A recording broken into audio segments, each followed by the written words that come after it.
to the book of Matthew, and I want to look at verse 37. I'm going to read it out of the English Standard Version, and I need especially all of my preachers, I need you to hear this, lean in, and those of us who are called to share this message. But listen to Matthew 23:37, English Standard Version. O Jerusalem, Jerusalem, the city that kills the prophet and stone those who are sent to it, how often I would have gathered your children together as hen gathered her brood under her wing, and you would not. One translation said you wouldn't even come. So I want to talk for a few minutes from my heart. I want to talk about God's heart aches for you.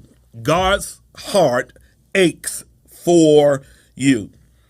Recently, I was driving down 103rd Street and I came up on Jamie's Boulevard, not far from here, and there were some preachers standing outside proclaiming the message of Jesus. They were preaching, heralding the message. And I hadn't seen this in a long time, but it was really powerful to see. Most of the people who were passing by just ignored them. Some people were saying flippant stuff at the mouth. But despite all of that, I want you to hear this. These preachers pressed on with passion and love as they proclaimed the good news of the gospel. And I come to realize that these preachers who were standing on the street corner heralding this message of Christ understood something that many preachers have yet to grab hold of. They have yet to grab hold of this fact that preaching is a matter of proclaiming the message of hope to those who are lost. They were not trying to preach to impress people. They were not trying to preach to get members. They were not trying to preach to get a booking for the next revival. They were preaching the message of hope to the lost. And for all of my preachers, lean in and listen to this. We do not preach based on whether we believe people will respond favorably or not. We preach simply because we want to obey God and what God gives us. Whenever you sit down to prepare a message, the Father begins to download his word into you to speak to his people. Now, of course, we hope and pray that people respond to the word, but whether they do or not, no matter the outcome, we're going to preach the same. But let me take this one further, because I feel the heart of God in this season in a way that I've never felt it before. I want us to realize that as preachers, we don't preach just because we want to obey God, but we preach because our heart breaks for the same thing that breaks God's heart. My heart breaks in this season. It's been broken in this season. When Jesus looked out over Jerusalem in the book of Matthew, we can see God's heart and his desire to draw his people near to him.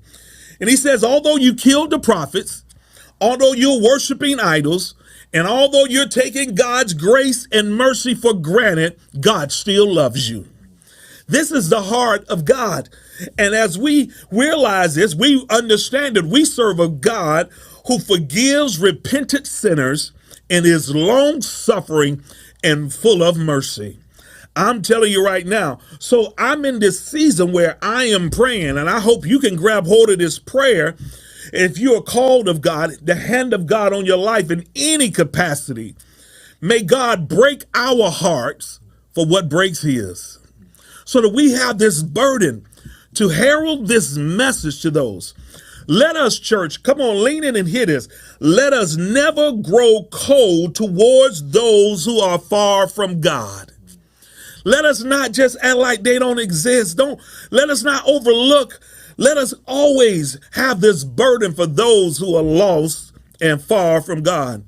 When we see people in our city moving through life, when we see people in our community, in our families who are moving through life in hopelessness, even if they don't know that they're hopeless, let us be filled in that moment with soberness and mercy to their lost and dying heart. In Corinthians, Paul says to us, for the message of the cross, church, the message of the cross is foolishness to those who are perishing, but to those who are being saved, it is the power of God. So we can either look at the lost as they are foolish or even perishing, but they still, church, need the God of hope. They need the God of hope. So what should be our motivation in this season? My God, I feel him. What should be motivating us in this season? What should we be moving us and causing us to rise up and say something, do something? It is the fact that they are perishing, that they are missing what God has for us. And it's hard for us. I know for some of us, it's hard for us to forget. Right? I know sometimes we act like it. We forget sometimes that we were perishing apart from God as well. That someone needed to love us enough and show us mercy by preaching the gospel. Watch this. Someone needed to go and reach out towards us, not judge us, not talk about us, but love us and share the message of Jesus by showing the grace of God to a lost world. My prayer today is that God would once again break our hearts for those who are far from him. That we might become conduits, that we might become vessels that he can use in this hour. And for anyone who may watch this later or watching it now, who may be lost, I want you to know this as I close us out. God's heart aches for you. Father, I need you to do a work in our hearts that will cause us to respond in this hour.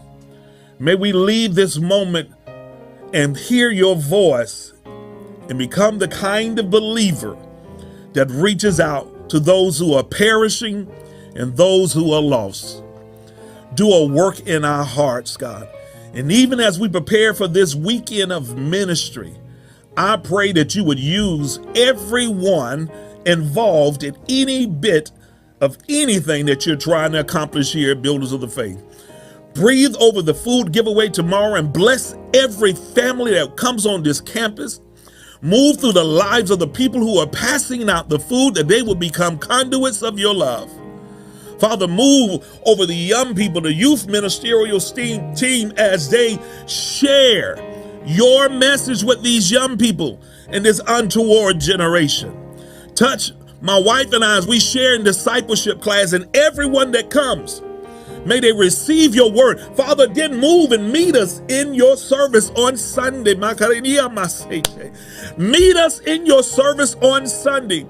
And then as we gather together as a community and family of God on Monday night to worship our Christ, may you move upon the minstrels, the dancers, everyone involved, the psalmists, the singers, everyone, and get you some glory this weekend. We surrender, we decrease so that you can increase. May our hearts ache for what hurts you. In Jesus' name. Listen, I love you guys to life. You know that my wife and I are always praying for you. We've been away for several days. We want to lay eyes on you on Sunday, give you a great big hug, and just love on you because we miss you. So make it your business. Not only be in the house, but let's invite someone to be a part. There's going to be a move of God. This is the Sunday you want to bring somebody. There's going to be a move of God, and I want you to be a part of it. I need you to be here to help me, to help others. In Jesus' name. All right, you guys, be strong in the Lord and in the power of his might.